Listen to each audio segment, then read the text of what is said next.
Very interesting here, Chris. Travellers arriving from France will no longer need to quarantine provided they are fully vaccinated.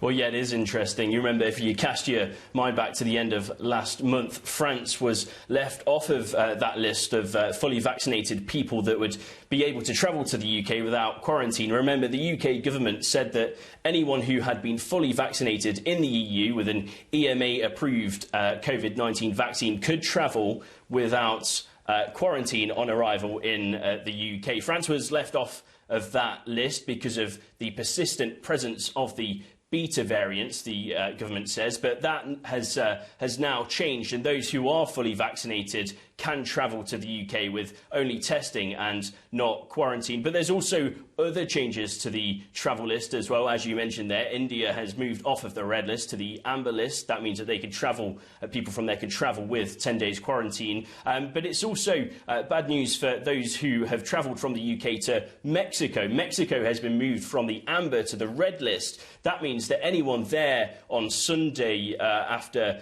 4 a.m, they will not be able to travel back because it will be on the red list from that point. So that's left around 5,000 to 6,000 holidaymakers from the UK left kind of scrambling to get a ticket back before those measures come in on Sunday. Yeah, and let's try to take a look at the vaccination in the UK, because I want to compare it to the US. We've seen millions of people in the US, vaccinated, yet there's still precaution around the Delta variant. The same applies, of course, to the UK. You have millions vaccinated there, but your infection rate has actually declined quite dramatically.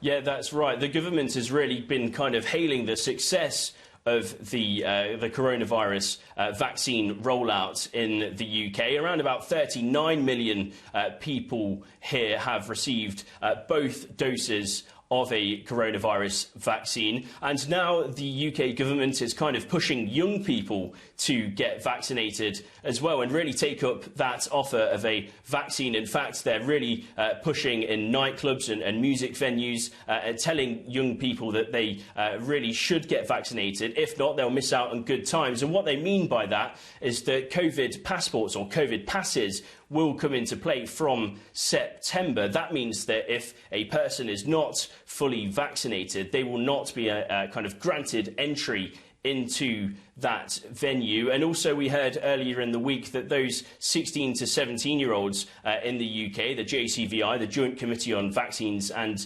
Immunisation, recommended that those who were 16 to 17 in the UK should get a vaccine as well. So the UK really is ramping up the pressure to get as many people vaccinated as possible before the winter comes and the virus starts to take a hold.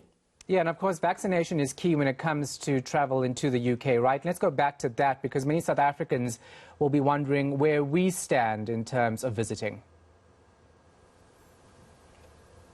Yeah, well, it's interesting. It's very much the government has taken the stance that it wants to protect the UK and the NHS, the National Health Service, from variants from abroad. And going back to Mexico, that's the reason they've been moved from the amber to the red list. The government said that it was added to the list due to the increasing incidence in country-going positive cases of those travelling to the UK and the presence of the B.1.621 variants first identified in Colombia. So the UK government really wants to protect from variants abroad, and that's why you're seeing countries like kind of South Africa and Mexico on the red list, preventing people from travelling from those countries to the UK, and potentially causing more pressure for the National Health Service, which has already been under as much pressure as it can handle over the past kind of 18 months or so. All right, thanks for the update. Appreciate it. Chris Jones, eNCA's London correspondent.